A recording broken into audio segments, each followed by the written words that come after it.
यहाँ से स्टार्ट करेंगे। साइंस टेक्नोलॉजी की यहाँ पर मैगजीन है PT 365 की, विज्ञान और प्रौद्योगिकी, ठीक है। इसके हम लोग ने यहाँ पर टॉपिक 4 तक कंप्लीट कर लिए थे पूरे, ठीक है। टॉपिक जो 4 है यहाँ तक अंतरिक्ष प्रौद्योगिकी तक यहाँ पर कंप्लीट हो गए थे पूरे, राइट। अब लोग जो आज देखेंगे टॉपिक यहाँ से, ये देखेंगे स्वास्थ्य, जो यूपीएससी का फेवरेट टॉपिक है, स्वास्थ्य जो हेल्थ होता है। यूपीएससी हेल्थ से यहाँ से बहुत क्वेश्चन पूछता है, मतलब घुमा घुमा के कहीं से भी क्वेश्चन देगा, तो काफ़ी ज़्यादा न्यूज़ में रहता है ना। तो इस वजह से फेवरेट टॉपिक यूपीएससी का, अगर हेल्थ यहाँ पर न्यूज़ में है तो कम से कम 2 से 3 क्वेश्चन आपको साइंस टेक्नोलॉजी से देखने को मिलेगा यहाँ से, हेल्थ से, ठीक है। आते हैं, और यहाँ पे वो स्टैटिक और करंट दोनों का होता है, ठीक है।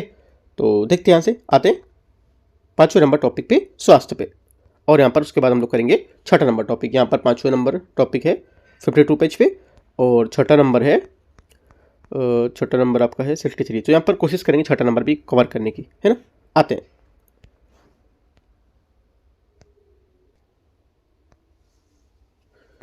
इसमें है 5.1.1 ट्यूबरकुलोसिस, ठीक है।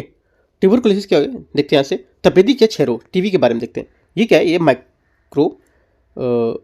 माइको बैक्टीरियम ट्यूबरकुलोसिस नामक यहाँ पर बैक्टीरिया जीवाणु से होने वाला एक संक्रमण वायुजनित रोग होता है, ठीक है। वायुजनित रोग है, पॉइंट इंपॉर्टेंट है, ठीक है। आगे इसमें संक्रमण के कुछ प्रकार होते हैं, जैसे क्या पल्मोनरी, फुफ्फुसी जो टीबी होती है, ये टीबी के सबसे समान रूप है। यहाँ पर ये मुख्यतः फेफड़ों को क्या करती है, प्रभावित करेगी, राइट। ये संक्रामक होती है और खांसने या छींकने से फैलती है, फैल निकलने वाली जो बूंद उसके माध्यम से फैलेगी, राइट। एक्स्ट्रा पल्मोनरी फुफ्फुसेतर टीबी, ये फेफड़ों के अलावा अन्य अंगों जैसे कि यहाँ पर लसिका ग्रंथि, हड्डियाँ, मस्तिष्क, गुर्दे आदि तक भी पहुँच सकती है, ठीक है। ये अपेक्षाकृत कम संक्रामक होती है और समान फेफड़ों को शरीर से अन्य भागों में फैलेगी। स्पाइनल टीबी क्या होती है, ये पॉट रोग जो होता है, ये यहाँ पर रीढ़ की हड्डी को प्रभावित करता है। इसमें तेज पीठ दर्द, चलने फिरने में समस्या हो सकती है, ठीक है, स्पाइनल टीबी में भी। तो ये सब बातें याद रखनी है। आगे आते हैं, दवाओं की प्रतिक्रिया है। दवाओं के प्रति प्रतिक्रिया आधार पर यहाँ पर इसका प्रकार क्या होगा, ड्रग सेंसिटिव टीबी, औषधि यहाँ पर टीबी का यह रूप मानक फर्स्ट लाइन एंटी टीबी दवाओं जैसे कि आइसोनियाजिड और रेम्पेपिसिन से ठीक हो जाती है।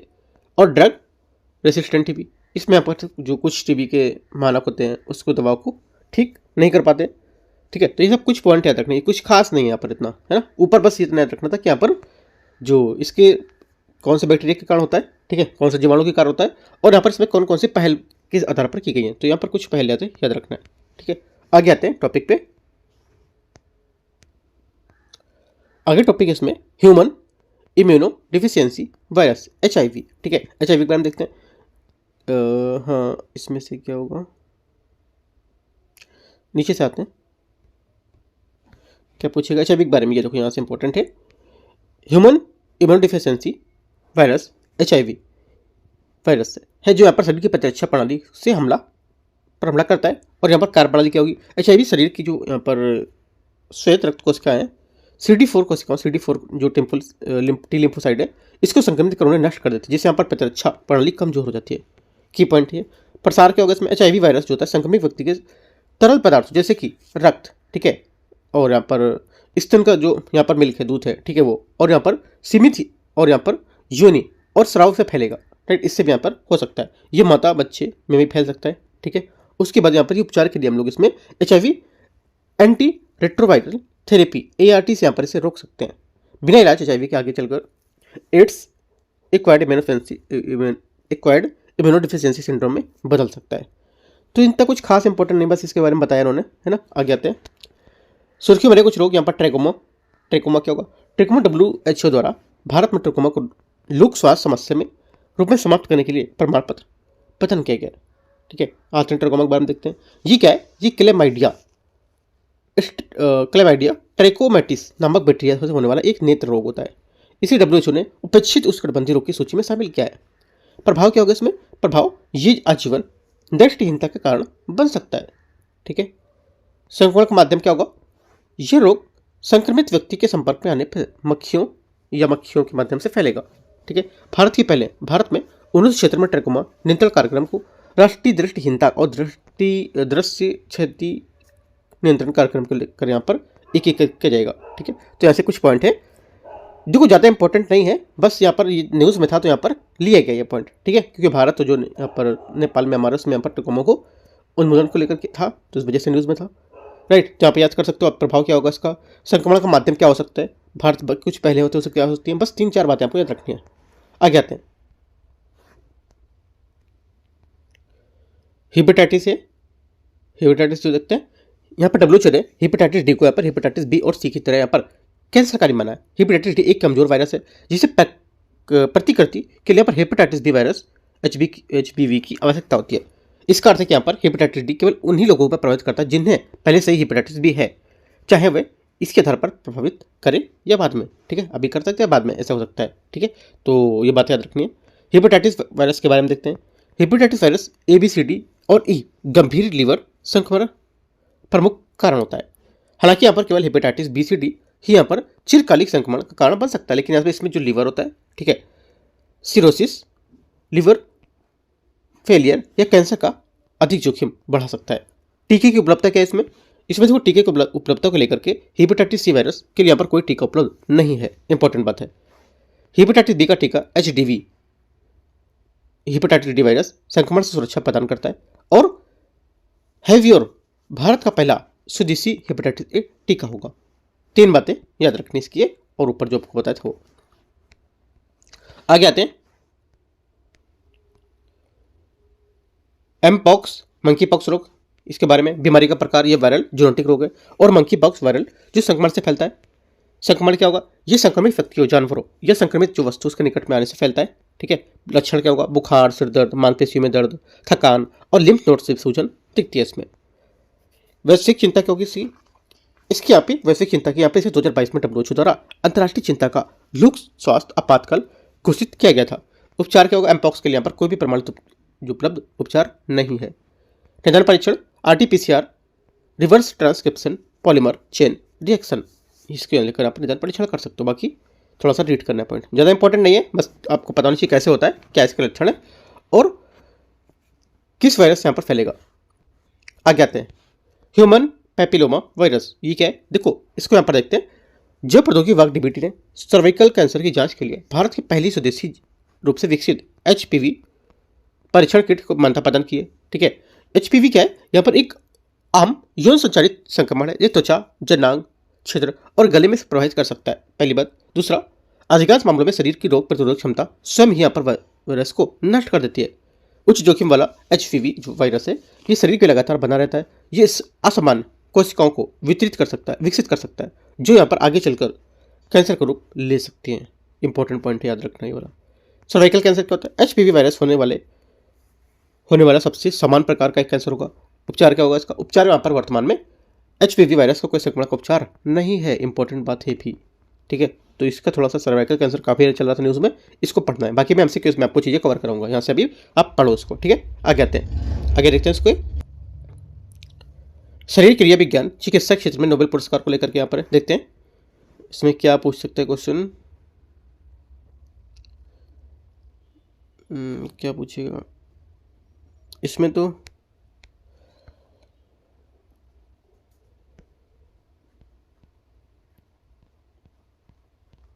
यहाँ से देखते हैं परिधि सहिष्णुता, और यहाँ पर दे रखा है कि ये देखो, देख सकते हैं केंद्रीय सहिष्णुता क्या होती है। ये प्रक्रिया थाइमस में होती है।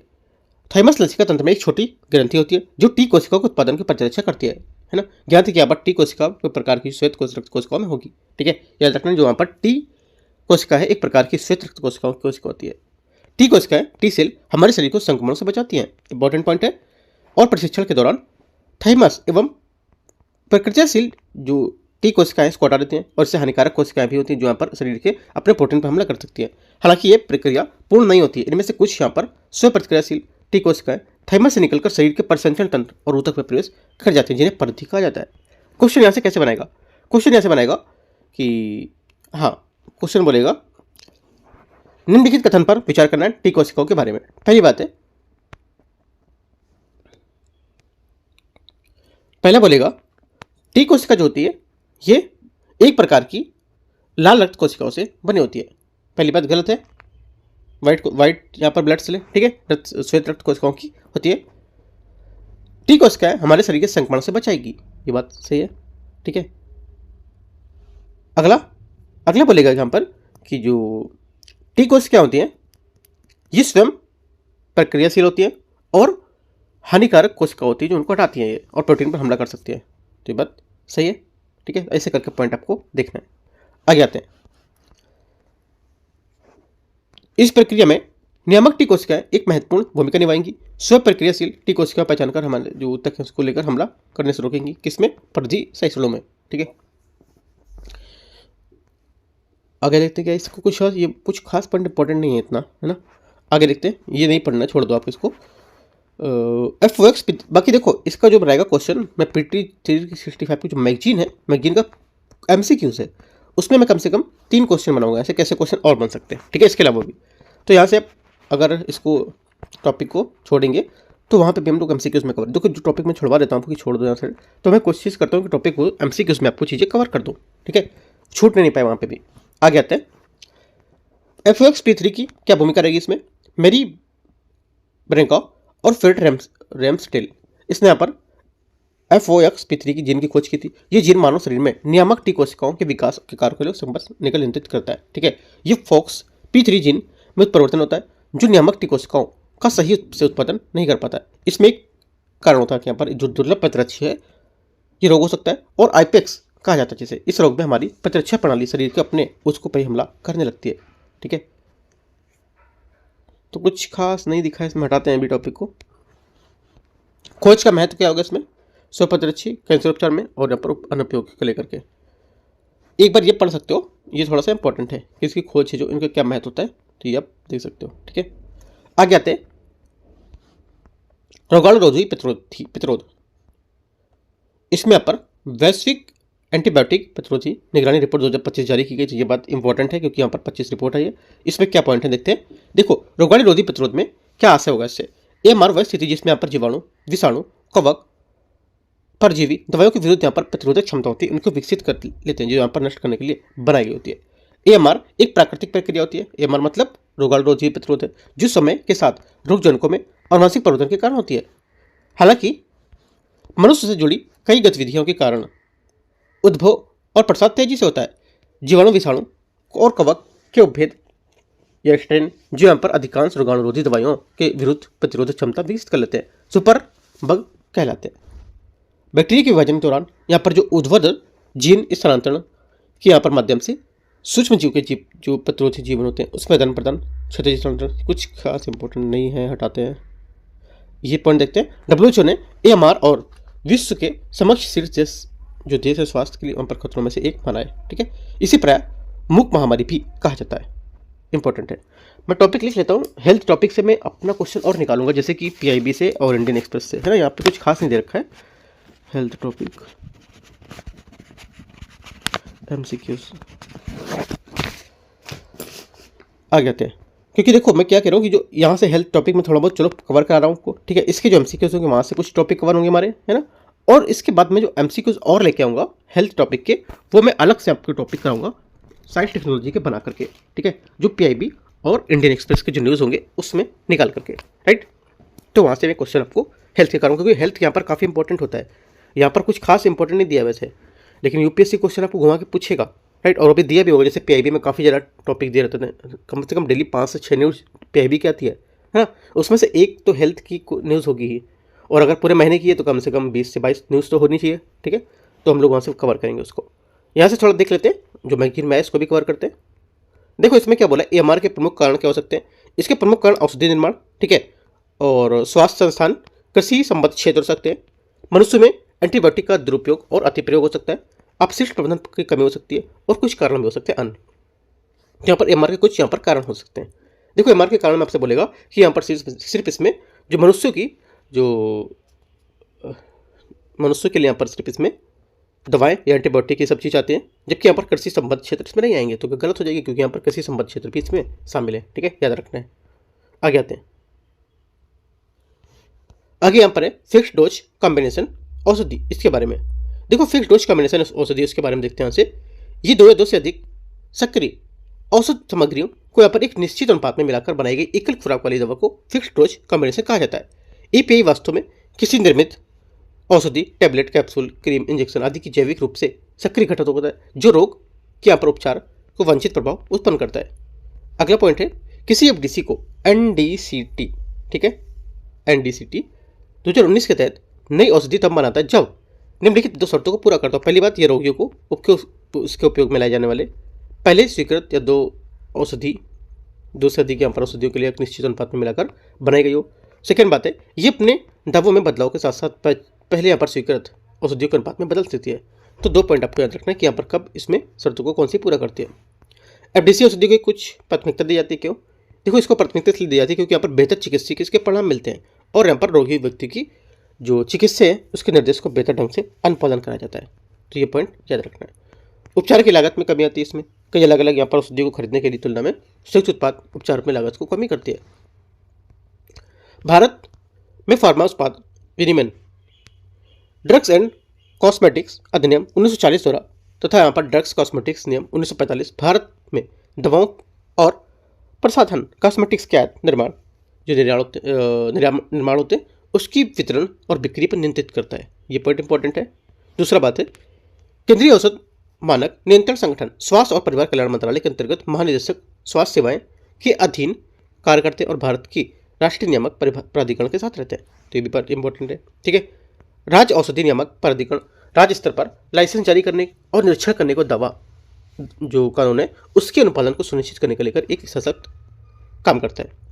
राष्ट्रीय औषधि मूल्य निर्धारण प्रक्रिया जो होती है ये ड्रग्स नियंत्रण आदेश के प्रावधानों को लागू करेगी और यहाँ पर गुड मैन्युफैक्चरिंग प्रैक्टिसेज, इससे क्या होता है यहाँ पर जो ड्रग्स होते हैं और कॉस्मेटिक्स होते हैं उसमें नियम की अनुसूची M GMP का प्रावधान है जो WHO के दिशा निर्देश के अनुरूप होता है। तो देखो, इसके कुछ पॉइंट आपको यहाँ से पढ़ने हैं, है ना। क्या पॉइंट दे रहा है, नोट्स नहीं बनाने इसके, बस सिर्फ आपको यहाँ से पॉइंट कवर करते जाने। क्वेश्चन अगर आएगा तो आप हिट करेगा क्योंकि मैंने पॉइंट पढ़ा हुआ था। ठीक है। बाकी क्वेश्चन में पेटी की जो 365 की MCQs वहाँ पे आप कवर कराऊंगा। आगे आते हैं संबंधित सुर्खियाँ क्या यहाँ पर। इसमें केंद्रीय स्वास्थ्य और परिवार कल्याण मंत्रालय ने राज्य स्वास्थ्य विनियामक उत्कृष्टता सूचकांक का शुभारंभ किया है। ये राज्य औषधि विनियामक व्यवस्थाओं को मानकीकृत और मजबूत करने की दिशा में एक राष्ट्रीय पहल होगी। SHREST श्रेष्ठ के बारे में ये केंद्रीय औषधि मानक नियंत्रण CDSCO की पहल होगी। उद्देश्य क्या होगा, देश भर में राज्य औषधि विनियामक जो प्राधिकरण है उसके प्रदर्शन में सुधार लाना और वो सुनिश्चित करना कि सुरक्षित दवाइयाँ और इनसे जुड़े गुणवत्ता मानकों को निरंतर पूरा कर लिया जाए। तो 2 बातें आपको याद रखना है। तीसरी बात भी है। तो इतनी कुछ बातें जो की पॉइंट मिलते चल रहे हैं उनको हम लोग नोट करते चलते हैं। बाकी हम लोग आगे और चीज़ों से अपना हेल्थ टॉपिक को कवर करेंगे। ठीक है। हेल्थ टॉपिक देखो कहीं से छूटने नहीं चाहिए, बहुत इंपॉर्टेंट है। ठीक है। तो जितनी चीज़ें हैं मैं अपने साइड से मैंने नोट कर लिया है, अपने साइड से भी इसके क्वेश्चन को कराऊंगा। मैं हेल्थ करके अलग से बनाऊंगा साइंस टेक्नोलॉजी के, उसके क्वेश्चन आपको देखने को मिलेंगे। आगे देखते हैं। सुर्खी में कुछ यहाँ पर वैक्सीन है जैसे कि टीकों के प्रकार, जीवित यहाँ पर श्रेणी टीके। ठीक है। उदाहरण के लिए देख सकते हो कौन से यहाँ पर लिखे हुए हैं। निष्क्रिय या मृत टीके कौन कौन से होते हैं ये यहाँ पर दे रखे हैं। ठीक है। सब यूनिट या अकोशिकीय टीके, तो आप लिख सकते हो पॉइंट को, है ना। जीवित टीके कौन से होते हैं, निष्क्रिय टीके कौन से होते हैं, सब यूनिट टीके कौन से होते हैं। तो आपको क्वेश्चन मैच करने को दे सकते हैं, में से कौन सा मैच करेगा, है ना। कौन से यहाँ पर इसके बारे में सही बता रहा है, ऐसे करके 3 देगा, इधर दूसरा दे देगा इनके बारे में, तो आपको मैच करने को देगा। तो ये बातें आप नोट करके लिख सकते हो, इंपॉर्टेंट है। आगे सब यूनिट टीकों के प्रकार। सब यूनिट टीकों के प्रकार क्या होंगे, एक यहाँ पर टॉक्साइड वैक्सीन, ठीक है, कंजुगेट वैक्सीन और रिकॉम्बिनेंट टीका और यहाँ पर DNA-RNA टीका। तो 3-4 यहाँ पर जो बातें हैं, सब यूनिट आप क्या लिखोगे हेडिंग, सब यूनिट टीकों के प्रकार 1, 2, 3 और 4। ये भी पॉइंट आपको नोट करना है। ठीक है। क्वेश्चन पूछेगा यहाँ से कि सब यूनिट टीकों के प्रकार के बारे में कौन सी बातें उसमें से सही है। पहली बात बोलेगा ये यहाँ पर विषाक्त पदार्थों को निष्क्रिय करने और उनका उपयोग करते हैं और स्वयं जीवाणु को लक्ष्य बनाते हैं। उदाहरण के लिए डिप्थीरिया। ठीक है, ऐसे करके बोलेगा। और दूसरा बोलेगा इनमें यहाँ पर रोग उत्पन्न करने वाले जीवाणु या विषाणु के DNA एक छोटे भाग को उपयोग किया जाता है। उदाहरण के लिए हेपेटाइटिस बी, ये आपसे बोलेगा हेपेटाइटिस D बोल देगा, है ना। तो D नहीं होगा, B होगा, राइट। और अगला बोलेगा कि यहाँ पर जो आनुवंशिक सामग्री DNA-RNA मानव कोशिकाओं में प्रविष्ट कराई जाती है। उदाहरण के लिए बोल देगा टॉक्साइड वैक्सीन, जबकि यहाँ पर RNA टीका है ना। तो याद रखना, ऐसे करके घुमा सकता है क्वेश्चन को, तो ये आपको नोट कर लेना ये बात। आगे आते हैं।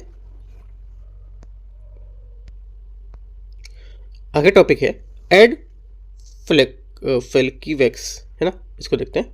वैक्सीन सामान्य तथ्य क्या है, ये वैक्सीन जैव प्रौद्योगिकी विभाग एवं राष्ट्रीय इम्यूनोलॉजी संस्थान के साथ मिलकर तैयार की गई थी। इसमें यहाँ पर ICMR का क्षेत्रीय चिकित्सा अनुसंधान केंद्र भुवनेश्वर और राष्ट्रीय मलेरिया अनुसंधान केंद्र सहयोग कर रहे हैं, ठीक है।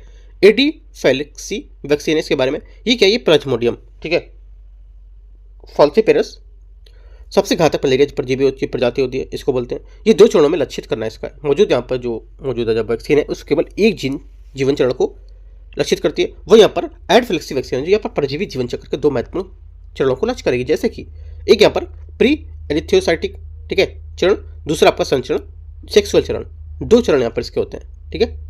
आपसे क्वेश्चन बोलेगा कि प्री एरिथ्रोसाइटिक यकृत चरण 1 और संचरण सेक्सुअल जो चरण होता है दूसरा चरण, ये यहाँ पर जो होगा ये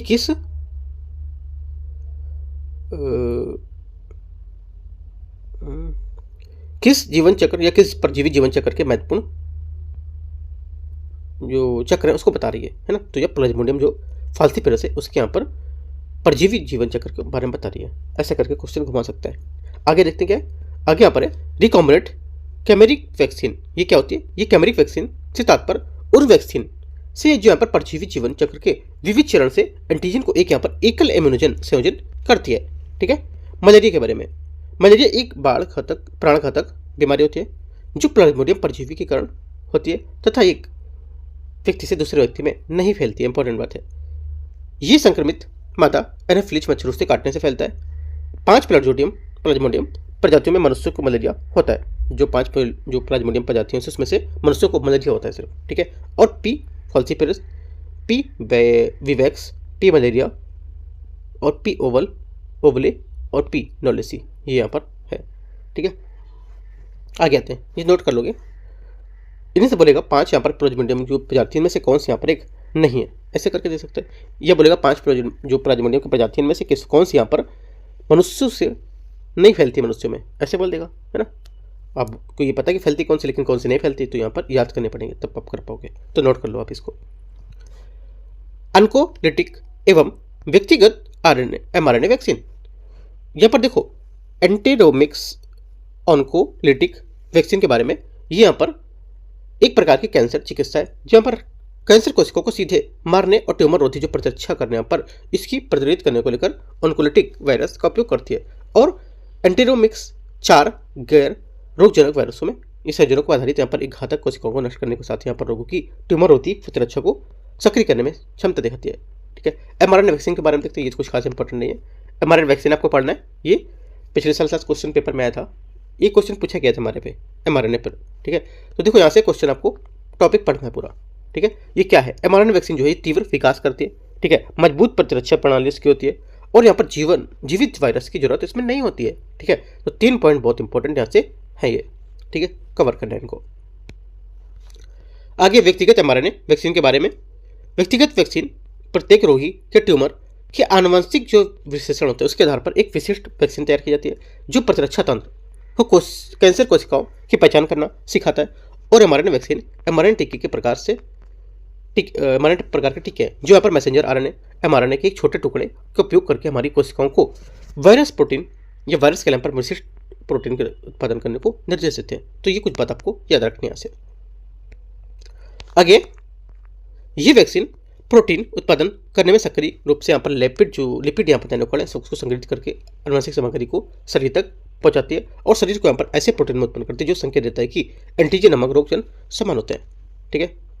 दूसरी बात है, उदाहरण के लिए कोविड-19 के खिलाफ mRNA वैक्सीन शरीर की जो कोशिकाएं ये निर्देश देती थी कि यहाँ पर कोरोना वायरस की बाहरी सतह पर पाए जाने वाले स्पाइक प्रोटीन जैसी प्रकृति कॉपी बनाए, राइट।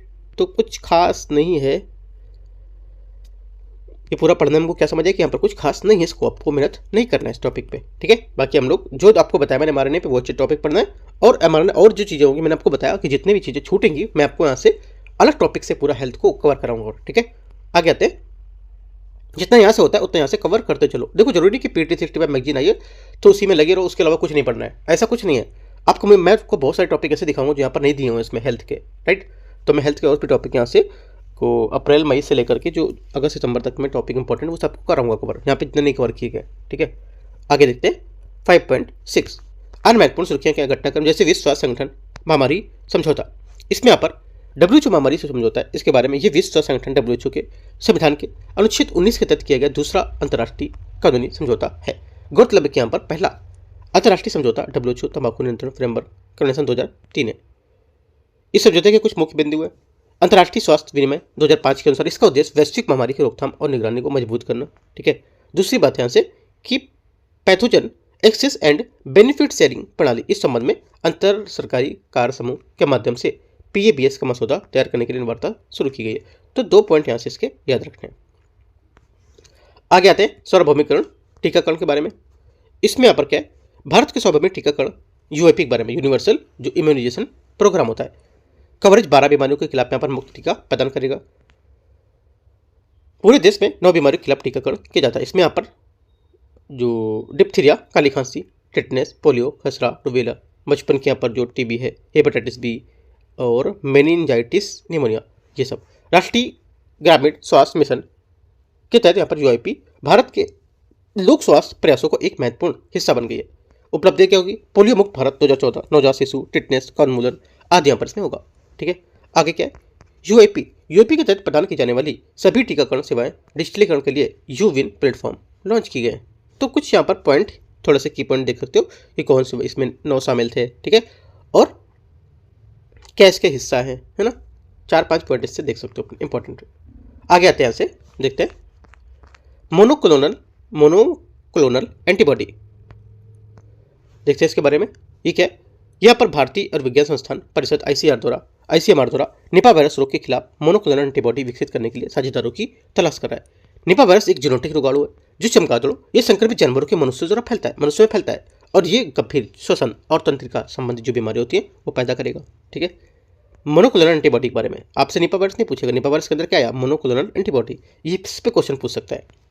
इसमें क्वेश्चन पूछेगा कि यहाँ पर इसकी डिफिनेशन के बारे में, जैसे कि यहाँ पर मोनोक्लोनल एंटीबॉडी प्रयोगशाला में बनाए गए प्रोटीन होते हैं, ये विशेष एंटीजन से जोड़कर प्राकृतिक प्रतिरक्षा प्रणाली में नकल करते हैं और उसे उस प्रकार के एंटीजन को निष्क्रिय कर देते हैं। पहली बात इंपॉर्टेंट है। उत्पत्ति कब हुई थी, ये यहाँ पर सिंगल पेरेंट B कोशिकाओं जो होते हैं या B सेल होते हैं, इससे क्लोन से बनाई गई समान प्रतिरक्षा प्रणालियों में से प्राप्त करते हैं। कार्य क्या होता है, इनका इस्तेमाल विभिन्न बीमारियों जैसे कि कैंसर, ऑटोइम्यून रोग और वायरल संक्रमण को निदान और रोकथाम इलाज के लिए यहाँ पर किया जाता है। तो ये सब बातें याद रखनी है। आगे आते हैं 5.6.4 3/35 पहल। ये क्या है, WHO ने 3/35 पहल शुरू की। इसका उद्देश्य क्या, यहाँ पर 2035 तक हेल्थ टैक्स के माध्यम से तंबाकू, शराब, शर्करा में युक्त यहाँ पर पेय पदार्थों की कीमत को कम से कम 50% की वृद्धि करना। स्वास्थ्य कर क्या है, ये कर लोगों के स्वास्थ्य पर नकारात्मक प्रभाव डालते हैं समय उत्पाद पर लगाया जाता है, ये जैसे तंबाकू और शराब। ठीक है। WHO का मानना है कि मोटापे व अन्य संबंधित जो गैर संचारी रोग हैं उसकी समस्या से निपटने के लिए ये कर सबसे अधिक किफायती साधन हो सकता है। इंपॉर्टेंट बात है। आगे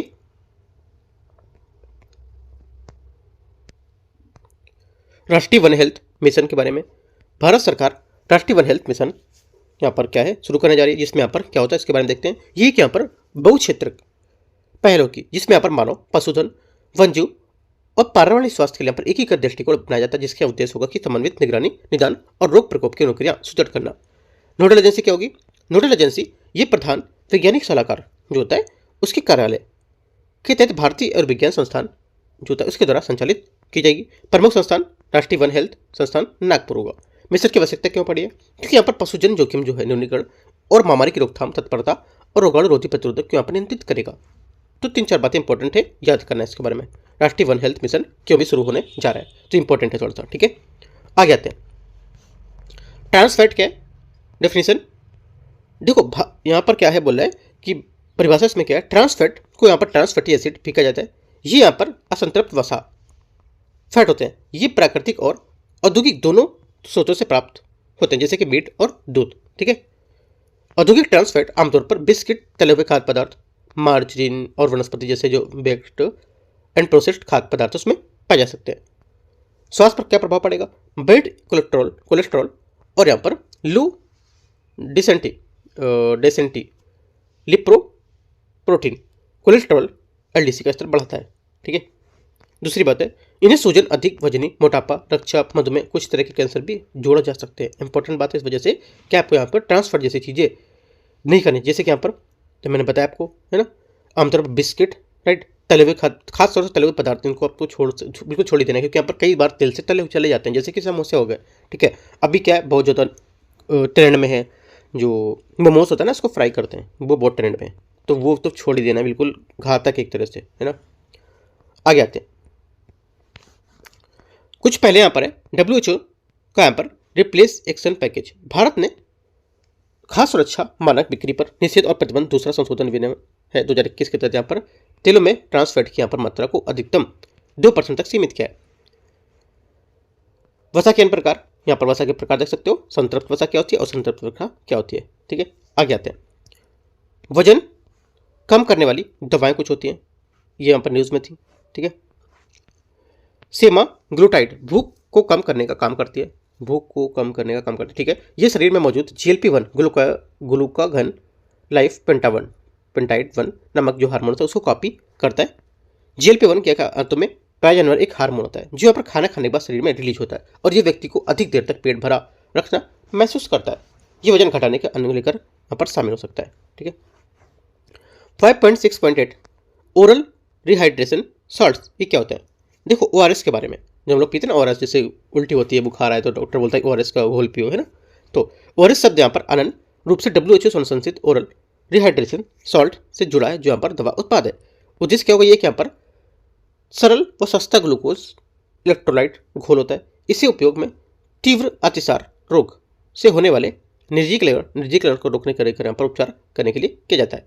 WHO अनुशंसित ORS की संरचना sodium chloride, glucose anhydrous, potassium chloride, ट्राइड सोडियम और मतलब जिसको बोलते हैं हाई डाइहाइड्रेट, है ना। तो देखो यहाँ पर जो क्या है, इसमें जितने भी यहाँ पर इसकी संरचना है वो आपको देखने को कुछ जा रहा है। जो ORS की संरचना है उसमें कौन कौन शामिल होगा ORS की संरचना में, ये थोड़ी सी बहुत इंपॉर्टेंट है, ठीक है। नोट कर लेना इसको। आप क्या लिखो, WHO की ORS की संरचना 1 2 3 4 जितने पॉइंट है ये वाले आपको नाम लिखने हैं इसके, ठीक है। केमिकल नेम, ग्लूकोज क्या होगा, ग्लूकोज इसमें सोडियम और जल के अवशोषण को बढ़ाएगा। सोडियम और पोटेशियम क्या करेंगे, ये यहाँ पर आवश्यक इलेक्ट्रोलाइट्स कमी को पूरा करेंगे। और साइट्रेट्स क्या करेगा, यहाँ पर निर्जलीकरण से संबंधित आम्लता को ठीक करने में मदद करेगा। और इससे पहले दिलीप महालनोबिस ने विकसित किया था, महालनोबिस के द्वारा यहाँ पर विकसित किया गया थे। तो देखो ये है यहाँ पर इसकी संरचना होती है और कैसे काम करती है, जैसे यहाँ पर दे रखा है, तो आपको ये भी नोट करना है, ठीक है। और इसके बारे में देख सकते हो क्या है ये WHO, है ना, सॉरी ORS क्या है, क्या इसका उद्देश्य होगा, ठीक है। तो ये चारों बातें, पांचों बातें इंपॉर्टेंट है, यहाँ से इसको नोट कर सकते हो। क्वेश्चन यहाँ से भी UPSC नहीं पूछे कभी ORS पर। आगे आते हैं, मधुमेह के प्रकार। मधुमेह के प्रकार में आपका है, इसे J टाइप डायबिटीज भी कहा जाता है। ये बीमारी के कुपोषण और कम वजन बॉडी यहाँ पर मॉस इंडेक्स से उससे जुड़ी होती है। पहली बात, मधुमेह तब होती है जब यहाँ पर पैंक्रियास पर्याप्त इंसुलिन उत्पन्न नहीं कर पाती है। यह शरीर में अपने जो उत्पन्न इंसुलिन है इसका सही उपयोग नहीं कर पाता है। यह मधुमेह का एक प्रकार है। यह रोग विशेष रूप से बचपन में किशोरावस्था या दीर्घकालिक कुपोषण के कारण होने लगता है, ठीक है। आगे आते हैं, मधुमेह के कुछ अन्य प्रकार हो सकते हैं, जैसे टाइप 1, टाइप 2। जैसे कि यहाँ पर टाइप 1 ये तब होता है जब शरीर में की रोग प्रतिरोधक प्रणाली होती है इंसुलिन बनाने की वाली जो बीटा कोशिकाएं हैं उसको नष्ट कर देती है। इससे यहाँ पर अग्नाशय इंसुलिन का उत्पादन नहीं कर पाता है। सेकंड टाइप है, इसमें यहाँ पर रक्त शर्करा ब्लड शुगर को स्तर अधिक हो जाता है और यह प्राय इंसुलिन प्रतिरोध और अपर्याप्त इंसुलिन उत्पादन के कारण होता है। यह मुख्यतः मोटापे से अधिक पोषण के कारण और इनमें शरीर में इंसुलिन की अच्छी तरह से उपयोग न करना ये हो सकता है। तो देखो टाइप 2 के बारे में आपको यहाँ से पढ़ना है, ठीक है, क्या बोल रहे हैं, और टाइप 1 के बारे में भी पढ़ना है, इंपॉर्टेंट है। आप लिखोगे मधुमेह के टाइप 1 और टाइप 2 दोनों की बातें आप नोट करोगे, ठीक है, उनको रीड करना है। और उसके बाद देखो जब मैं आपको बोलता हूँ रीड करने के लिए, लिखने के लिए, तो आपको पॉइंट या A4 पेपर लेके चलना है साथ में, ठीक है, और पॉइंट को अपना नोट डाउन करते रहना है, या मैगजीन में अपना पॉइंट नोट डाउन कर सकते हो, इसको दोबारा रिवाइज कर सकते हो, राइट। गर्भावस्था जन, इसमें क्या होगा, ये डायबिटीज गर्भावस्था के दौरान होती है जब ब्लड में ग्लूकोज लेवल बढ़ जाता है। तो इससे क्या होता है, माता और बच्चे दोनों को खतरा हो सकता है ना। तो ये तीनों पॉइंट जो है टाइप 1, टाइप 2 और यहाँ पर गर्भावस्था जन, ये तीनों आपको यहाँ से पढ़ने हैं। आगे आते हैं,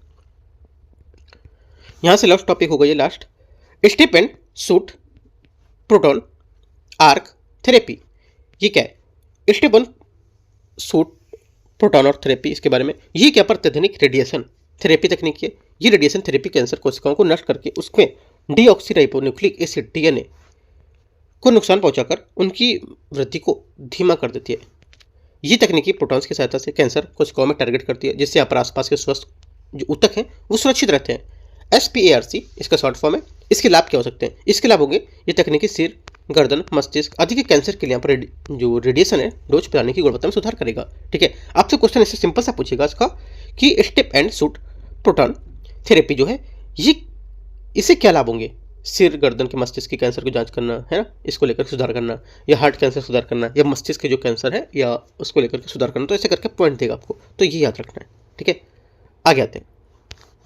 बाकी टॉपिक हम लोग क्या करेंगे, जो हेल्थ के टॉपिक आपके जो बच रहे हैं, और यहाँ पे बहुत टॉपिक नहीं कवर किए उन्होंने, जो भी टॉपिक बच रहे हैं आपको याद रखना है, डाउट बनी रहना है। मैं एक एक चीज़ यहाँ पर हेल्थ के मैंने नोट कर लिए। हेल्थ का मैं आपको अलग से क्वेश्चन, भले मैं PDF प्रोवाइड कराऊँ आपको पढ़ने के लिए, है ना, या मैं आपको क्वेश्चन दूँ या कुछ आपको टॉपिक दूँ, मैं हेल्थ का आपको कराऊंगा, और क्योंकि हेल्थ UPSC के लिए एक फेवरेट टॉपिक बनता है।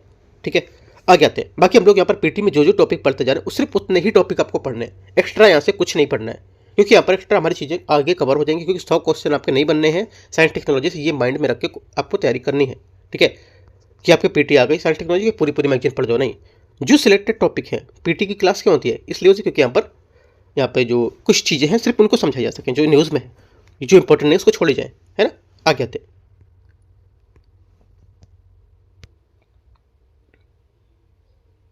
आगे यहाँ से रक्षा, डिफेंस, वायु रक्षा प्रणाली, भारत की वायु रक्षा प्रणाली के बारे में देखते हैं। यहाँ से SAM प्रणालियों के महत्वपूर्ण कुछ यहाँ पर भूमिका निभाई गई है ना। देखते हैं इसमें SAM मतलब यहाँ से जो हवा से हवा मार करने वाली मिसाइल है।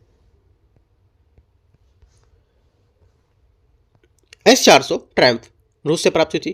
ठीक है, ये पॉइंट आप देख सकते हो इसमें। आगे बराक 8 क्या है? बराक 8 यहाँ से भारत और इजराइल द्वारा संयुक्त रूप से विकसित है। यहाँ पर देखो की पॉइंट आपके नोट करते रहना है इसके। ठीक है, S-400 इसके बारे में लिखो, बराक 8 इसके बारे में नोट करना है। आकाश हथियार प्रणाली स्वदेश रूप से निर्मित है ये, तो ये और इंपॉर्टेंट है। ये भारत और इजराइल के रूप से, तो यहाँ पर स्वदेश रूप से जो निर्मित है काफ़ी इंपॉर्टेंट बन जाती है ना। तो इसके भी पॉइंट आपको नोट करने हैं। कैसे पढ़ना है आपको, देखो मैं बता देता हूँ 1-2 पॉइंट करके। जैसे बराक 8 है, बराक 8 भारत और इजराइल द्वारा संयुक्त रूप से विकसित की गई है। ये मध्यम दूरी की लंबी दूर की मार करने वाली मिसाइल होगी, मध्यम दूरी से लंबी दूरी की मार करने वाली मिसाइल होगी। ये एक साथ कई हवाई हमलों को निशाना बना सकती है, और ये समुद्री और भूमि दोनों की ओर उड़ान भरने में सक्षम होगी। ठीक है, अब से क्वेश्चन चलो अभी और बता देता हूँ 1-2 पॉइंट, फिर उसके बाद पूछते हैं क्वेश्चन। आगे है आकाश हथियार मिसाइल प्रणाली जो है, ये यहाँ पर कम दूरी की जमीन से हवा से मार करने वाली मिसाइल होगी। ठीक है, ये बिल्ट इन इलेक्ट्रॉनिक काउंटर उपाय से लैस होगी। ये ग्रुप मोड, ऑटोनोमस मोड के साथ यहाँ पर खेल निशाना बना सकेगी। ठीक है, और 3 ही 4 दे रखी है, अच्छा और नहीं दे रखी है, इतनी दे रखी है, तो इतनी दे रखी है, तो इतनी आप पढ़ सकते हो। मुझे लगा ज़्यादा है, तो इतनी आप पढ़ोगे कैसे? आपसे बोलेगा क्वेश्चन कि यहाँ पर आपसे क्वेश्चन क्या बोलेगा, देखो क्वेश्चन आपसे बोलेगा कि इनमें से कौन सी मिसाइल ऐसी है जो समुद्र और भूमि दोनों से उड़ान भरने में सक्षम होगी? आंसर क्या होगा आपसे बोलेगा आंसर, पहली बात ये। दूसरी बात बोल देगा ये कई हवाई लक्ष्यों को निशाना बनाने में सक्षम होगी और लंबी दूरी तक मार करने वाली मिसाइल बनाएगी। ये किसकी बात कर रहा है? ये बात कर रहा है बराक 8 की। ऐसे करके क्वेश्चन देगा, है ना। तो आपको क्वेश्चन स्टेटमेंट सब पढ़ने होंगे, सब स्टेटमेंट इंपॉर्टेंट है, क्वेश्चन घुमा के बना सकते हैं। ठीक है, आगे आते हैं। आगे ऐसे टॉपिक है संबंधित यहाँ पर कुछ तथ्य हैं, जैसे आकाश तीर की ये प्रणाली पाकिस्तान, हाल ही में पाकिस्तान के साथ यहाँ पर सीमा में हुई हिंसक झड़प के दौरान ड्रोन और मिसाइल खतरों को रोकने के लिए यहाँ पर बेहद उपयोगी शामिल होगी। आकाश तीर के बारे में, ये भारत की पूर्णतः स्वदेशी और स्वचालित वायु रक्षा नियंत्रण रिपोर्टिंग प्रणाली है। इससे यहाँ पर शत्रु विमानों, ड्रोन, मिसाइल का पता लगाने और उन्हें ट्रैक करने के लेकर हमला करने और यहाँ पर स्वचालित रूप से बनाने को लेकर डिजाइन किया गया है। ये निष्क्रिय रक्षा के बजाय सक्रिय जवाबी कार्रवाई की ओर एक रणनीतिक बदलाव को दर्शाएगी। मुख्य विशेषता क्या होती है इसकी? एक की मुख्य विशेषता यहाँ पर कि command control, communication, computers, intelligence surveillance और यहाँ पर टोहिक फ्रेमवर्क का हिस्सा होगा। ये वाहन आधारित प्रणाली है जिसे गतिशील बनाती है, और ये एक AI संचालित है जो पूरी तरह से स्वचालित है और एयर डिफेंस प्रणाली होगी विकसित। इसे भारत इलेक्ट्रॉनिक्स लिमिटेड BEL ने स्वदेशी रूप से विकसित किया हुआ है। तो ये पॉइंट आपको याद रखने हैं। आगे आते हैं एकीकृत वायु रक्षा हथियार प्रणाली। इसमें क्या है? इसमें यहाँ पर IAWS के बारे में देखते हैं। IADWS ये क्या है? इसकी यहाँ पर द्वारा निगरानी प्रणाली को एकीकृत करने, खतरे की पहचान करने और वायु रक्षा प्रणालियों से मिलकर सुरक्षा विविध स्तर को प्रदान करने की उम्मीद बताई गई है। इसमें यहाँ पर क्या होगी कि लंबी दूरी मिसाइलों और विमान, मानव रहित हवाई जो वाहन होंगे उसमें सहित खतरों को पता लगाने को लेकर नष्ट करने की क्षमता सुनिश्चित करेगी। कमान क्या होगी? कमान सेंटर सभी हथियार प्रणालियों के घटक एकीकृत संचालन केंद्रीकृत कमान नियंत्रण केंद्र के द्वारा पर देखे जाएंगे और इसे रक्षा अनुसंधान के विकास प्रयोगशाला में विकसित किए जाएंगे। थोड़े थोड़े की पॉइंट देखने इसके पूरा नहीं टॉपिक पढ़ना, जैसे कि आपको देखना है कि इसके बारे में देख सकते हो क्या होता है, ठीक है। और ये लंबी दूरी को लेकर के बताया गया, तो बस इतना। जैसे बोले कमांड सेंटर से क्या, इसका कमांड सेंटर रक्षा अनुसंधान विकास द्वारा पर विकसित किया जाएगा, ठीक है। और ये एकीकृत कमान नियंत्रण के द्वारा नियंत्रित किया जाएगा। तो 4-5 पॉइंट आपको अपने साइड से नोट कर लेने हैं साइड में, भले यहाँ पर ही नोट करो, थोड़ा थोड़ा स्पेस दे रखा है, ऐसे करके आप अपना बना सकते हो अगर नोट्स यहीं पे बना रहे हो तो, ठीक है। ये अपना छोटा सा पेज ऐड कर सकते हो यहाँ पर, राइट। जो स्टिकी नोट्स होता है वहाँ पे कुछ बातें लिख के नोट कर सकते हो, हर पॉइंट बना सकते हो लिख करके इसी में। आगे देखते हैं, वो अपने अकॉर्डिंग आप देख लो कैसे करना है, ठीक है। मैं कहूँगा इसका नोट्स बनाओ, ज़्यादा अच्छा रहेगा। आप भले ही यहाँ पर ऐड कर लो बीच में इसके स्टिकी नोट्स, और रिवीजन टाइम इससे भी कर सकते हो, और अलग से बना रहे हो तो भी आपके पास अभी समय है ना, आपके पास अभी 3 मंथ है, तो इस पर अभी जोर दे सकते हो रिवीजन को लेकर के, है ना। बाद में जब एक साथ आप उठाओगे टॉपिक को रिवीजन करने के लिए, अभी मैं डेली टारगेट स्टार्ट करूँगा, तो आपको मैं दूंगा क्या क्या चीज़ें कितने टाइम में पढ़ना है, तो पूरे मैं 3 महीने का करीब पूरा प्रोग्राम बनाऊंगा कि कैसे कैसे करते हैं, राइट। तो मैं जल्दी स्टार्ट करने वाला हूँ, आपको मैं अपडेट दे दूँगा टेलीग्राम पर, वहाँ से जुड़ सकते हो। और कोई यहाँ पर आपको मतलब पैसे चार्जेस नहीं देना है, एकदम फ्री रखेंगे वो भी, ठीक है। क्योंकि यहाँ पर जितने भी हम लोग यहाँ पर भी लेके आए, जैसे आंसर राइटिंग का लेके आते, काफ़ी टाइम मैंने आंसर राइटिंग करीब 1.5 महीने 2 महीने चलाया, उसमें मैंने एक पैसे किसी से नहीं लिए कि यहाँ पर आप रुपये पे करो तो आपका चेक हो करें, ऐसा कुछ नहीं, सबके लिए इक्वल रहेगा वो, ठीक है। आगे आते हैं IADWS के घटक हैं, कुछ यहाँ पर कंपोनेंट्स हैं इसके, राइट। तो कंपोनेंट्स यहाँ से इंपॉर्टेंट इतने नहीं है, इसको हटाते हैं, ठीक है। आगे आते हैं हम लोग, फालतू की चीज़ें हम लोग को नहीं पढ़नी है, जो न्यूज़ में है, जो पेपर में आ सकती है, उन चीज़ों को हम लोग कवर करेंगे, ठीक है। आगे यहाँ पर है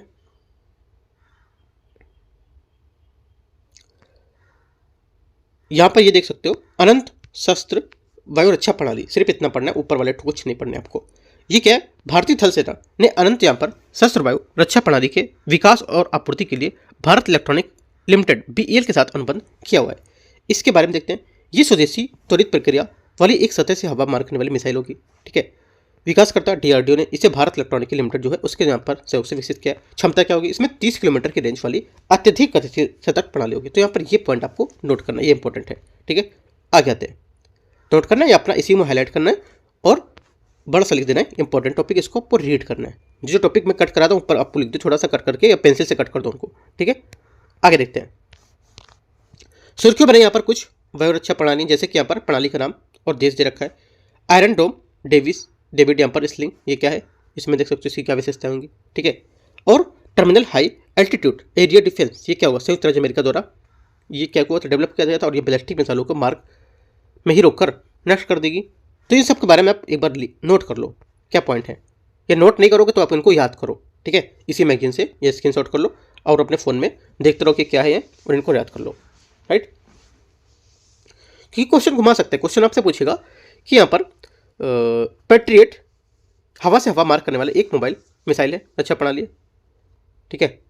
दूसरी बात, बराक जो है, बराक के बारे में मैंने बताया भी था, बराक मैगन विद्युत की ढाल हिब्रू नामक एक उन्नत नौसैनिक रक्षा प्रणाली होगी। दूसरी बात ये होगी। तीसरी बात है टर्मिनल हाई एल्टीट्यूड जो होता है, ये क्या होता है? ये बैलिस्टिक मिसाइलों को नष्ट कर सकता है, ठीक है। तो तीनों बातें यहाँ से क्या करेक्ट हो जाएंगी, ऐसे करके क्वेश्चन देगा कि यहाँ पर इसमें से आपको मैच करना है कि कौन सी बातें इसके बारे में सही बता रही है, राइट। तो आप कब कर पाओगे? जब आप एक बार रीड करोगे इनको, है ना। बिल्कुल रीड नहीं करना है कि हाँ बिल्कुल रीड में लग जाओगे, हाँ बिल्कुल पढ़ना है ऐसा। देखो एक बार आप इसको पढ़ो क्या दे रखा है, ठीक है।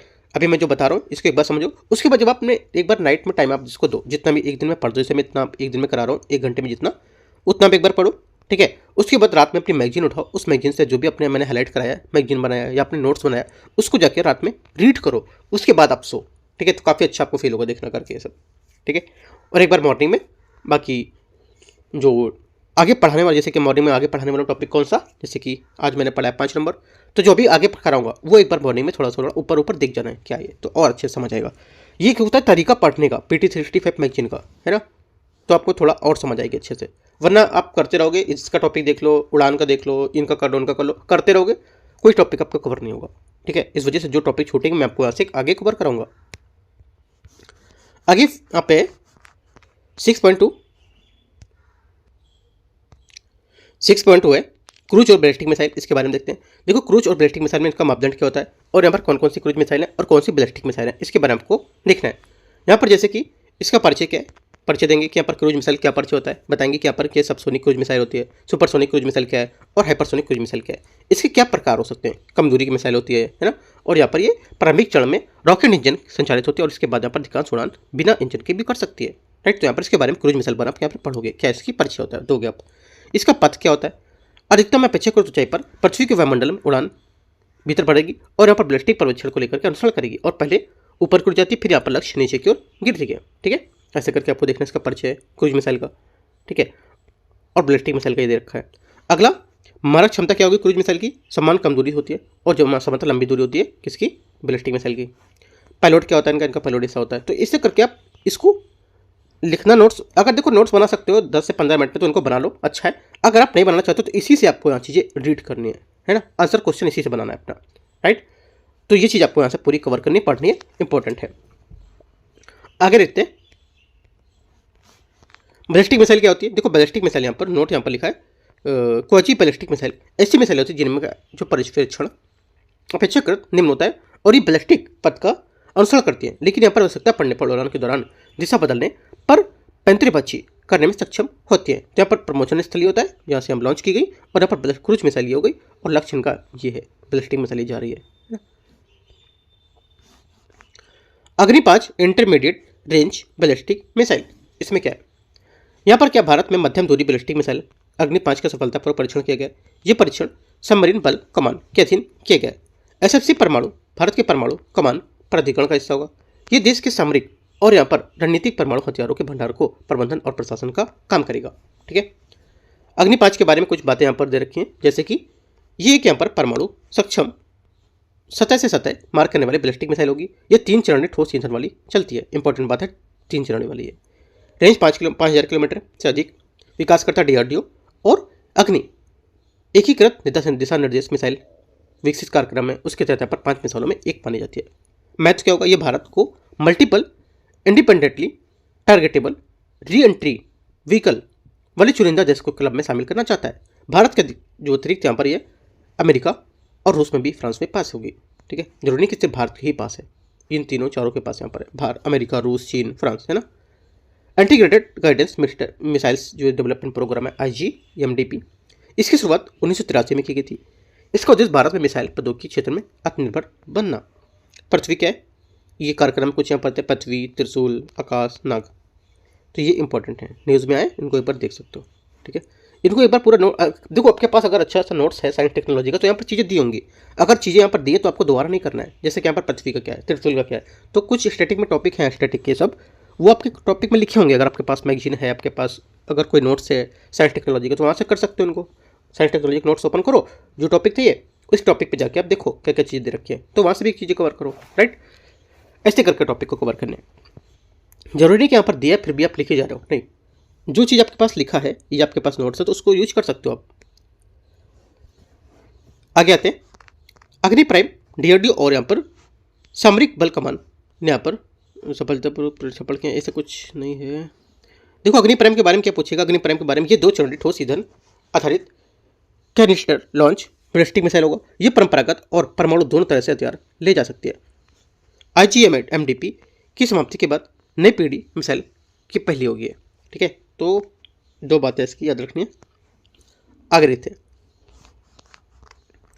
सुरक्षा मेरे कुछ यहाँ पर अन्य मिसाइलें हैं, जैसे कि यहाँ पर ब्रह्मोस मिसाइल, बहुत सारी मिसाइलें हो गई ना, ऊपर कितने सारा पढ़ चुके, चलो ठीक है देखते हैं, फिर भी टॉपिक काफ़ी बड़ा होता है ये वाला, है ना, याद करना है आपको। इसमें ब्रह्मोस मिसाइल जो है ये भारत और रूस द्वारा संयुक्त रूप से विकसित होती है, ठीक है।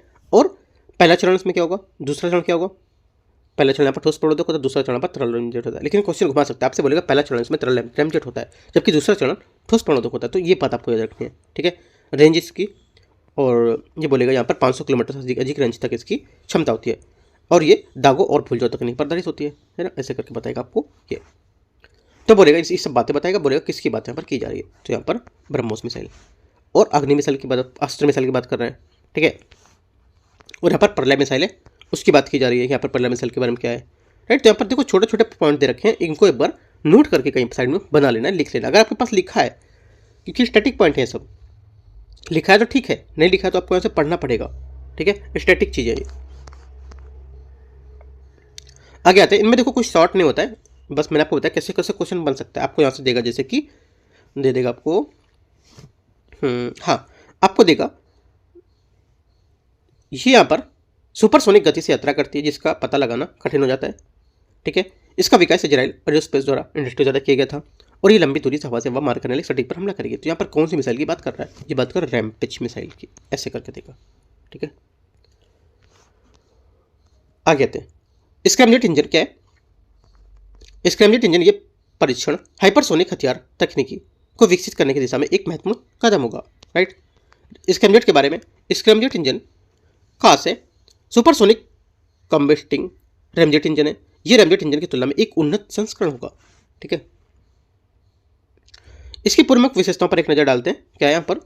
ये बोला है फ्लेम स्टेबलाइजेशन तकनीक का उपयोग, यह तकनीकी दहन कक्ष यानी कंबस्टर के अंदर लगाकर फ्लेम को बनाए रखती है।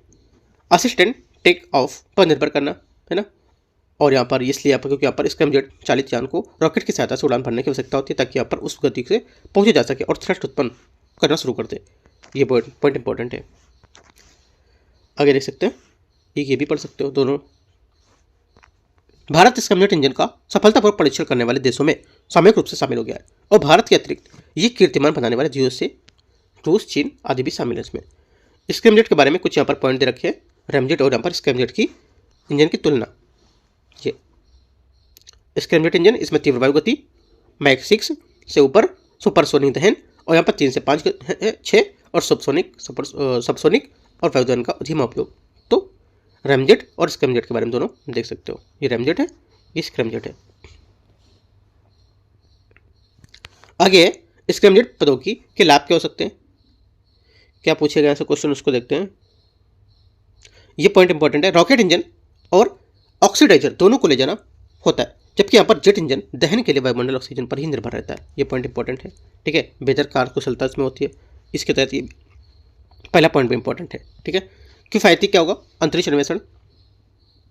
स्क्रैमजेट के तहत यहाँ पर इसमें संचालित भारी उपग्रह को भी ले जाने में सक्षम होंगे, और इसरो के अवतार जो है उसके नामक प्रोजेक्ट उद्देश्य रैमजेट और स्क्रैमजेट लॉन्च करने का रॉकेट को विकसित करेगा। ये दोनों नहीं पढ़ने हटाते हैं। सिर्फ एक पॉइंट यहाँ से, 2 पॉइंट ये इंपॉर्टेंट थे, इनको ऊपर को देख लेना है आपको, ठीक है। हाईलाइट कर लेना अगर मैगजीन में कर रहे हो तो। हाइपरसोनिक हथियार, यहाँ पर क्या है? ये एयर ब्रीथिंग इंजन द्वारा संचालित होता है। इसकी गति 5 मैक ये से अधिक होती है। ये यहाँ पर ध्वनि की गति को कम करने 5 गुना तेजी से गमन कर सकती है। ये बैलिस्टिक मिसाइल की तुलना में कम ऊंचाई और उड़ान भर सकती है, जिससे यहाँ पर चलने में ट्रैक करना कठिन हो जाता है। प्रकार क्या होगा? हाइपरसोनिक गाइड जो व्हीकल होता है, इन्हें रॉकेट से छुड़ाता है, जिससे यहाँ पर आम बैलिस्टिक मिसाइल छोड़ी जाती है। हाइपरसोनिक क्रूज मिसाइल क्या होती है? ये पूरी तरह उड़ान दौरान स्क्रैमजेट इंजन से चलती है। तो कुछ बातें में इनके बारे में पता होनी चाहिए क्या है, ठीक है। एक पॉइंट ये फर्स्ट और सेकंड थर्ड, ये दोनों पॉइंट नीचे और एक ऊपर वाला, बाकी कुछ नहीं करना है। आगे GSAT-7R देखते हैं इसको। GSAT-7R उपग्रह संचार प्रणाली के बारे में। यह भारत की उन्नत रक्षा उपग्रह संचार श्रृंखला होगी, जीसैट का एक हिस्सा है। कक्षा क्या होगी? ऑर्बिट। इससे यहाँ पर भू समकालीन स्थानांतरण कक्षा जो होती है उसमें प्रक्षेपित किया जाएगा, बाद में ये भू स्थिर कक्षा जो होती है उसमें पहुंचेगा। कवरेज क्षेत्र क्या होगा? ये हिंद महासागर क्षेत्र में भारतीय भूभाग और भारतीय तटरेखा लगभग 2000 किलोमीटर तक मल्टी बैंड दूरसंचार सेवाएं प्रदान करेगा। विभिन्न संचालन चैनल जो होते हैं इसमें फ्रिक्वेंसी बैंड पर काम करेगा। इसके माध्यम से वॉइस, वीडियो और डेटा को सुरक्षित प्रसारण करना संभव हो जाता है। जीवन का लगभग 15 वर्ष ये पुराने जो बैंड होते हैं संचार उपग्रह उसके यहाँ पर स्थान लेगा। उद्देश्य क्या होगा? ये अंतरिक्ष आधारित संचार क्षमताओं को सुदृढ़ करेगा और समुद्री डोमेन जागरूकता को बढ़ावा देगा, ठीक है। देखो इसमें क्या पूछेगा आपसे? उद्देश्य इसका पूछ सकता है, इसका जीवन काल पूछ सकता है, ठीक है, और इसका कवरेज पूछ सकता है। और देखिए 4 बातें सिर्फ यहाँ से आपको पढ़नी है। आगे देखते हैं। GSAT-7 श्रृंखला के अन्य उपग्रह कौन कौन से? ये आपको यहाँ से नहीं पढ़ना है, हटाना है पूरा पॉइंट। आगे MK2 मार्क 2 जो है a laser directed energy weapon system के बारे में। ये बोला इस परीक्षण के बाद संयुक्त राज्य अमेरिका, USA, चीन और रूस के बाद भारत जो दुनिया का चौथा सदस्य बन गया जिसके पास यहाँ पर उन्नत लेजर हथियार क्षमताएं होंगी। हाल ही में इजराइल अपने दुश्मन के ड्रोन लेजर के हथियार को मार गिराने वाला पहला देश बन गया है। इजराइल वायुसेना ने एरियल डिफेंस एरिया ने लेजर आधारित यहाँ पर वायुरक्षा प्रणाली प्रोटोटाइप का यहाँ पर उपयोग किया है। इस प्रणाली को iron beam system, high energy laser weapon और अनुकूलित संक्रमण बनाया जा रहा है इसको। ऐसे कुछ खास नहीं है इंपॉर्टेंट, पहली पॉइंट याद कर लो यहाँ से, ठीक है। और सेकंड पॉइंट बस 2, आगे नीचे और देखते हैं इसमें। MK2 DEW सिस्टम के बारे में, ये DRDO की हैदराबाद स्थित संस्था centre for high energy system and sciences विदेशी रूप से यहाँ पर विकसित किया गया था, स्वदेशी रूप से विकसित किया गया था। ये कार्य प्रणाली में एक बार जब radar inbuilt electro optic system के लक्ष्य को पता से लगा देता है, तब यहाँ पर सिस्टम उस लक्ष्य को निष्क्रिय करने के लिए तीव्र ऊर्जा 30 किलोवाट लेजर बीम छोड़ता है, जिससे क्या होगा, संरचनात्मक विफलता आएगी। नहीं पूछिएगा आपसे पेपर में। विशेषता क्या होती है, ये अत्यधिक सटीकता तीव्र हमला करना और कुछ सेकंड में ही भीतर लक्ष्य को ध्वस्त कर सकता है। ये पहली बात विशेषता इंपॉर्टेंट है। और यहाँ पे इसका ये जहाँ हैदराबाद में ना, ये यहाँ पे 2 बातें सिर्फ आपको यहाँ से पढ़नी है, 1 और 2 बस। आगे यहाँ पर है, आगे बोल रहा है इसमें डायरेक्टेड एनर्जी वेपन्स के बारे में। ये क्या है, ये वे लक्ष्य हैं जो नष्ट करने को लेकर, प्रभाव कम करने को लेकर गतिज ऊर्जा की बजाय विद्युत चुंबकीय कण या प्रौद्योगिकी में संरक्षित ऊर्जा केंद्र का उपयोग करेंगी। प्रकार क्या होगा, high energy lasers, high power microwave weapons, millimetre waves, particle weapons, यहाँ पर इसमें देखिए आदि क्या होंगे, ये सब उपयोग करेंगे इसका, ठीक है। इसके प्रकार होंगे। तो वैसे पूछेगा तो नहीं क्वेश्चन यहाँ से, प्रकार इसके क्या होंगे पढ़ सकते हो एक बार, शायद क्वेश्चन पूछ ले, लेकिन वैसे तो नहीं लग रहा पूछेगा। एक बार रीड कर सकते हो, आपको प्रकार को लेकर के पूछ सकता है कि यहाँ पर डायरेक्टेड एनर्जी वेपन्स है, उससे क्या प्रकार होते हैं ना, तो आप नोट कर सकते हो दोनों पॉइंट को। ये नहीं पढ़ना है, तीसरा हटाना है। अन्य देशों को लेकर डायरेक्टेड एनर्जी वेपन क्या होंगे, प्रणालियाँ, जैसे कि यहाँ पर संयुक्त राज्य अमेरिका, इसमें यहाँ पर high energy laser and weather integrated optical dazzler and surveillance system.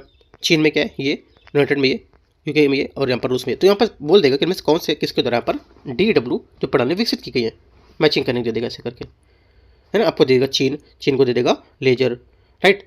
UK को दे देगा आपको यहाँ से साइलेंट हंटर। तो ऐसे मैच करना याद रहेगा कब, जब आप इनको एक बार अच्छे से पढ़ लोगे, ठीक है। 2 पॉइंट ऊपर और 3-4 पॉइंट ये, 6-7 पॉइंट इधर के हो गए, राइट। देखो पॉइंट नोट करते चलो, की पॉइंट कैसे कैसे हमको पढ़ना है, कैसे कैसे क्वेश्चन बन सकता है, ये इंपॉर्टेंट बात है। पढ़ना इंपॉर्टेंट नहीं, कैसे क्वेश्चन बना सकता है, एक बार ये भी लिख लिया करो कि इनमें से विचार करना है, ऐसे करके ऐसा, और खुद से यहाँ पर अपना क्वेश्चन बना के कट करके लिख लो, राइट। आगे आते हैं स्ट्रेटोस्फेरिक एयरशिप प्लेटफॉर्म। ये क्या, इसे यहाँ पर aerial delivery research and development establishment Agra द्वारा स्थापित किया गया है ना, विकसित किया जा रहा है। ये भारत की पहली अवलोकन तथा खुफिया निगरानी टोही की क्षमता को बढ़ाएगा। स्ट्रेटोस्फेरिक एयरशिप जो है, ये प्लेटफॉर्म के बारे में देखते हैं, यहाँ से इंपॉर्टेंट बातें होंगी, इसको देखते हैं। ये मानव रहित एयरशिप है। ये पृथ्वी से 17 से 22 किलोमीटर की ऊंचाई समताप मंडल में संचालित होता है।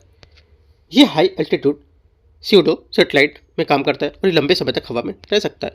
HAPS के कुछ प्रकार होते हैं, 2 प्रकार हैं, जैसे कि यहाँ पर एरोडायनेमिक, ठीक है, ये हवा से भारी हो सकता है, और यहाँ पर फिक्स्ड बैंग वाले विमान होते हैं। एरोस्टैटिक, ये हवा से हल्का होता है, और जैसे कि गुब्बारे और एयरशिप।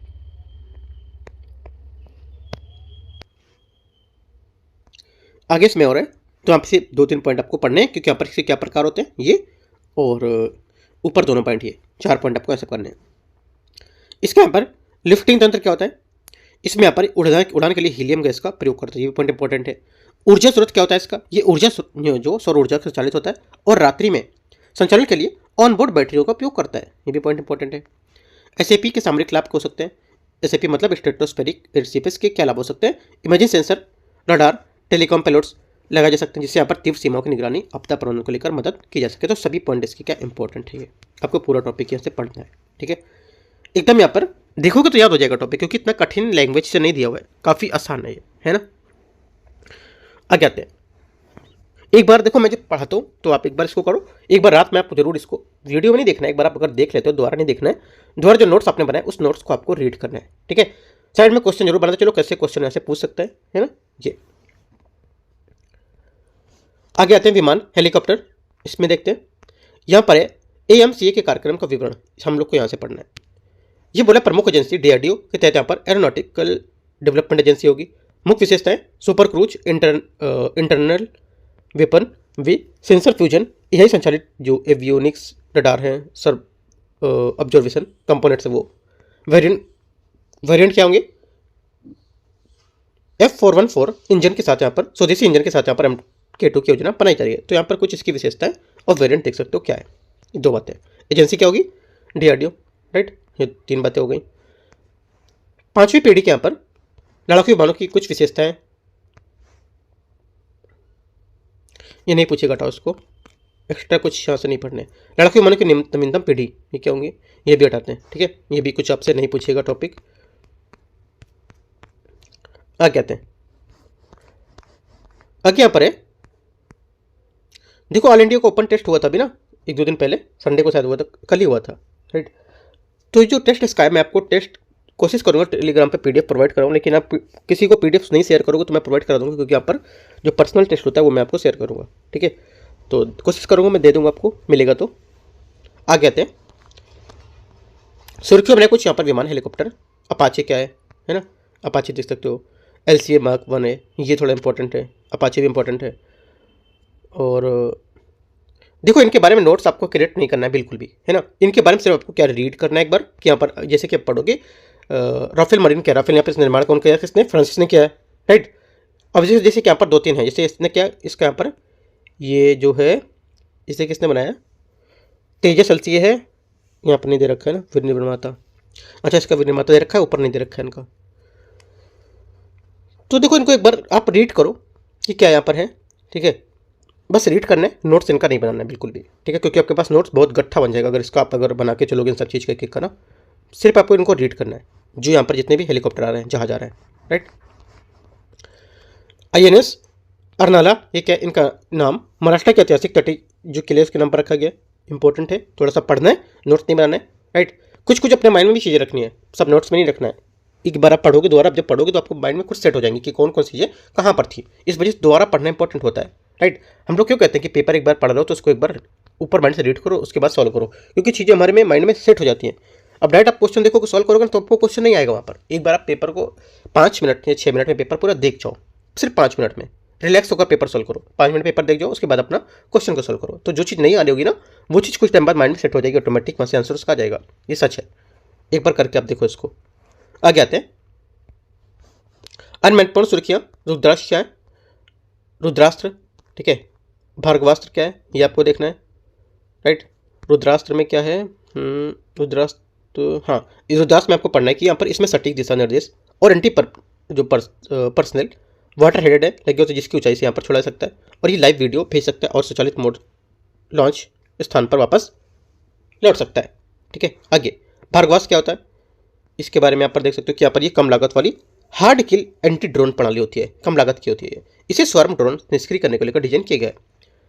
2 परत इसमें होती है, एक लेयर जो गैर दिशा निर्देशित यहाँ पर माइक्रो रॉकेट्स 20 मीटर से भीतर यहाँ पर करेगा काम, और दूसरा लेयर 2 सटीक निशाने को लेकर निर्देशित माइक्रो मिसाइल्स होते हैं। आगे लॉन्ग रेंज गाइड बम गौरव, इसके बारे में देखो, यहाँ पर वजन 1000 किलोग्राम, रेंज इसकी इतनी होती है, बस इतने पॉइंट लिखने हैं। लॉन्ग बम 3 से 4 पॉइंट से ऊपर नहीं लिखना है इसके, ठीक है।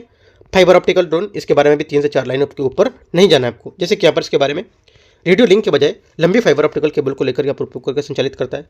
फाइबर ऑप्टिकल में बहुत पतले कांच प्लास्टिक के तार का उपयोग करते हैं हम लोग, ठीक है। वे तेज और लंबी और समकालिक संचार को सक्षम बनाते हैं। आपसे बोलेगा यहाँ पर ये काफ़ी मोटे हैवी तार होते हैं, उनका उपयोग करता है जिससे यहाँ पर दूर तक इनको संचालित कर सके, ऐसा तो गलत हो जाएगा, क्योंकि यहाँ पर काफ़ी पतले और कांच के जो होते हैं या प्लास्टिक के, उनका यहाँ पर उपयोग करेंगे।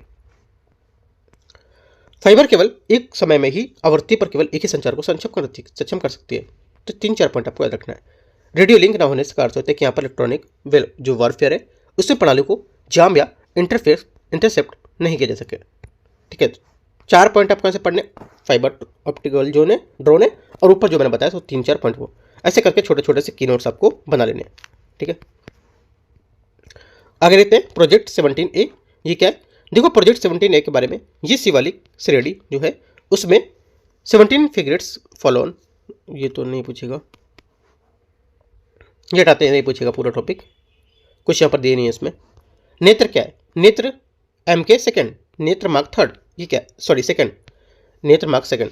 इसे यहाँ पर एयरबस A321 प्लेटफॉर्म पर लगाया जाएगा। विशेषता क्या होगी इसकी, ये यहाँ पर लंबी दूरी तक खतरों को पता लगाने और ट्रैक करने को लेकर उनकी निगरानी करने में सक्षम होगी। और ये सिर्फ एक विमान नहीं बल्कि यहाँ पर उड़ता हुआ कमांड सेंटर है जो यहाँ पर खतरों की नजर रखने के बाद देश की क्षमता को मजबूत करेगा। दोनों पॉइंट यहाँ से इंपॉर्टेंट है, दोनों पॉइंट आपको नोट करना है। और यहाँ से आपका 6ठा नंबर टॉपिक शायद फिनिश हो गया है। हाँ, जो 7वां टॉपिक रहेगा हम लोग करेंगे पार्ट नंबर, अगला पार्ट कौन सा रहेगा, वो चौथा साथ रहेगा ना। तीसरा पार्ट तो ये है, चौथे पार्ट में हम लोग आगे करेंगे वो।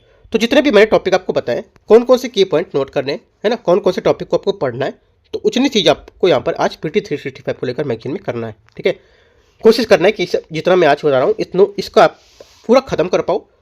साथ में खत्म ही नहीं करना है, खत्म करने के साथ साथ एक प्रीलिम्स का पेपर लगाओ। मैंने UKT अपना चैनल है उसके पेपर भी करवाए, ठीक है, दृष्टि के कराए और विजन के भी कराए। तो UKT टेस्ट में मैंने बहुत चीज़ें अलग कराई हैं, तो आप वहाँ जगह टेस्ट भी देख सकते हो, करीब मैंने 21 पेपर करा दिए हैं। ठीक है, तो एक एक करके 50-50 क्वेश्चन आप सॉल्व कर लो, एक एक पार्ट करके 50 क्वेश्चन उसके सॉल्व कर लो। 50 क्वेश्चन में MCQs के आप कराता हूँ जो PT 65 उसके होते हैं, और करीब आपके टॉपिक PT 65 को पढ़ो, तो काफ़ी चीज़ें आपके यहाँ से कवर होंगी, है ना। एक आपका थोड़ा थोड़ा सेट यहाँ पर तैयार होता चलेगा, जो छूटेगा वो मैं बाद में आपको एक एक चीज़ और बताऊँगा। ठीक है, तो इतनी चीज़ आपको यहाँ से कवर करना है रोज। बाकी कुछ डाउट रहेगा नीचे कमेंट में पूछ सकते हो, और एंड करते हैं इसको। और MCQs यहाँ पर आज आने वाला है, और यहाँ पर आज मैं लेके आऊँगा, कोशिश करूँगा कि विजन एस का टेस्ट नंबर 21 है वो भी लेके आऊँ। और यहाँ पर जो IAS है UP PCS का टेस्ट आज मैं कराऊंगा, क्योंकि UP PCS भी कुछ लोग तैयारी कर रहे हैं, उनका एग्जाम अभी होगा मई में या जून में जो भी होगा। तो यहाँ से हम लोग उसका पेपर नंबर 3 करेंगे और 2 और 1 बाद में करेंगे। ठीक है, बाकी मैं टेलीग्राम पे आपको एक एक बात समझा दूंगा, बता दूंगा। जुड़ सकते हो टेलीग्राम से भी, कुछ मैं अपडेट वहाँ पे दूंगा तो मिल जाएगा आपको वहाँ से। Right, all the best, thank you.